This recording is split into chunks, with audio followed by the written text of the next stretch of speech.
দেখুন, এই মাদকাসক্তি আপনি শুধুমাত্র আইন দিয়ে বন্ধ করতে পারবেন না, কারণ এটা একটা নেশা। এই নেশা থেকে বক্তৃতা দিয়ে বাঁচা যায় না। নেশা থেকে যদি বাঁচতে হয় তাহলে বিকল্প কাজে লাগাতে হবে। যুব সমাজকে কাজ দিতে হবে, বেকারত্বের অভিশাপ থেকে তাদেরকে মুক্তি দিতে হবে। একই সাথে আইন শৃঙ্খলা বাহিনীকেও পদক্ষেপ নিতে হবে। তবেই মাদকাসক্তি থেকে জাতি আস্তে আস্তে মুক্তি পাবে।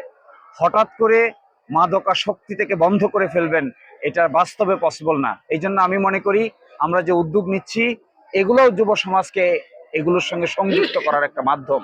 তারা যদি ফুটবল খেলে, তারা যদি ক্রিকেট খেলে, তারা হাডুডু খেলে, তারা লাঠি খেলে, তারা নৌকা বাইচ করে, তাহলে তাদের মনের মধ্যেও ভালো কাজের প্রতি আগ্রহ বৃদ্ধি পাবে। এই জন্যই এত আয়োজন। কিন্তু এটা করেই শেষ না, এটা করলেই মাদকাসক্তি থেকে মুক্তি পাবে না। এই জন্য আইন শৃঙ্খলা বাহিনী সকলকেই মাদকের সাপ্লাই যেন বন্ধ করা যায়, এই ব্যাপারে গুরুত্বপূর্ণ ভূমিকা পালন করতে হবে। আমি আশা করব দিরাই এবং সাল্লার পুলিশ বাহিনী এ ব্যাপারে গুরুত্বপূর্ণ পদক্ষেপ নেবেন।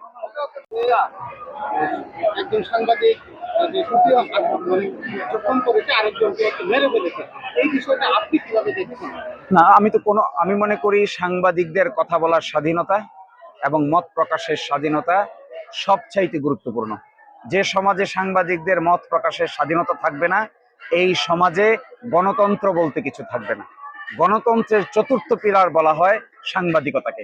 সাংবাদিকতা যদি শক্তিশালী ভিত্তির উপর প্রতিষ্ঠিত হয়, সৎ এবং ন্যায় নীতির উপর ভিত্তি করে প্রতিষ্ঠিত হয়, তাহলে সমাজে গণতন্ত্র শক্তিশালী হবে। যা হয়েছে তা কোনোভাবেই কাম্য নয়। আমি ঢাকায় যাব, আমার পক্ষে যদি ব্যক্তিগতভাবে সহযোগিতা করার সুযোগ থাকে, অবশ্যই আমি তা ব্যক্তিগতভাবে খোঁজ নিয়ে সহযোগিতা করার চেষ্টা করব।